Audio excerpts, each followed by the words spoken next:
Yeah, there's not a lot of ice out there this morning if you're looking out to the windows that I'm looking out. But, you know, if you are heading on Stevens Pass, we know that there's some compact snow and ice on the roadway out there, and we're expecting it into next week. So we'll have some of the details. Grace will break down your forecast.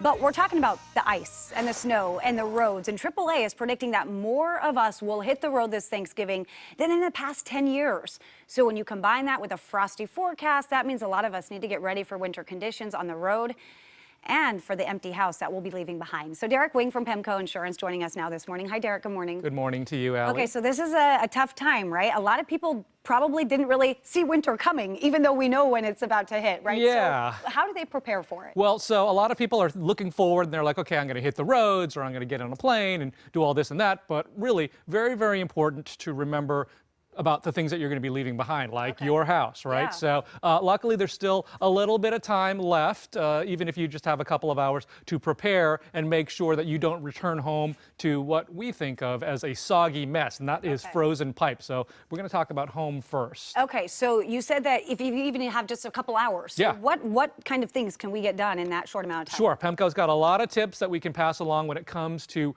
home stuff.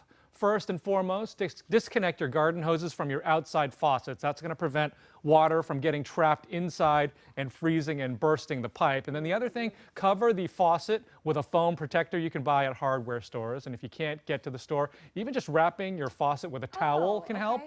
Next thing, if you have any exposed pipes in the shop, garage, attic, or crawl space, wrap them up in insulation, which you can pick up at the hardware store. And while you're at it, grab some de-icer and sprinkle it on your walk and steps when things freeze over. That way, you don't have to worry about your neighbors or an Amazon delivery driver taking a tumble while you're gone. On the morning that you leave, also, here's another tip. Don't set your heat too low. Keep it at least 55 degrees. And if you have a sink located along an outside wall, for most of us, that's like the kitchen sink, open the cabinet doors underneath so warm air from the house can keep the pipes from freezing. And that's like sort of the thing that we're hitting over and over again here. Also, in case there's a power outage when you're gone, unplug sensitive electronics. That could get damaged if there's a power surge when the electricity comes back on. And then the last thing, once everybody is in the car and there are no more last-minute trips to the bathroom, consider shutting off the main water valve to the entire house. That's going to stop any leak from flooding your place when no one's around. And if you decide to do that, check the owner's manual on your water heater to see if it recommends shutting that off too. So, so a lot of tips there to unpack. But some great ones there. Especially, I love that. Just put a towel around it because you have it at home, and that way it'll help so that you don't come home to these burst pipes and these problems. Exactly. So we see it every year. Right. Okay, so what we said, home first. Yes. Now the car. Yes. What do we need to do there? Sure. So some of these things are going to depend on where you're going, but we've got some tips for car as well. If you're staying home, test your car's coolant. If you've been topping off with water instead of antifreeze, you want to make sure your engine is protected when temperatures drop. That's the reason why. You can find a home antifreeze tester at automotive supply stores.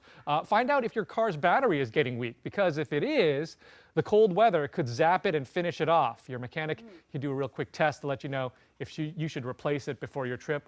Park inside your garage where it's warmer. That's a good tip. That'll help preserve whatever strength your battery has left. Next thing, tires. If you're headed over the passes, you'll really want to be ready if they say traction tires required. I know you guys were talking about that a little earlier in the show. That means you need at least 1/8 of tread depth and tires that are labeled all season, mud and snow, M&S, or a mountain and snowflake symbol. You can learn all about that on the state.gov website. If you have a four-wheel or all-wheel drive car and you hear chains are required, you don't necessarily have to put them on, but carry them in your car just in case the conditions get worse and they're required for everybody. And even if you never put your chains on, you'll want to practice doing it in your garage. And the last thing is just slow down. I mean, you know, that's basic common sense, right? Yeah, right. Give yourself time. Exactly. Don't be in such a hurry. That's right. And then, so we talked about the things we can do. What about the things we need here, Derek? We need to be prepared for ourselves too. Sure. Just one more thing that we'll talk about real fast, and that's just in case of an emergency. Have a sleeping bag, ready to eat food like granola bars, some water, extra prescription medication, some winter coats, gloves, and boots, a flashlight, and a phone charger. That's, of course, just in case of a worst case scenario. You're stuck out in the snow, in the cold. You want to have all these things prepared just in case. Yeah, some great tips. Thank you, Derek, for making sure that we're prepared. Oh, yeah. Winter coming. It's inevitable. It'll be here before we know it. We've already seen a taste of it. That's Thank you again so much. Omar, we'll send it back over to you now. Thank you, Allie and Derek. Coming up this morning, a police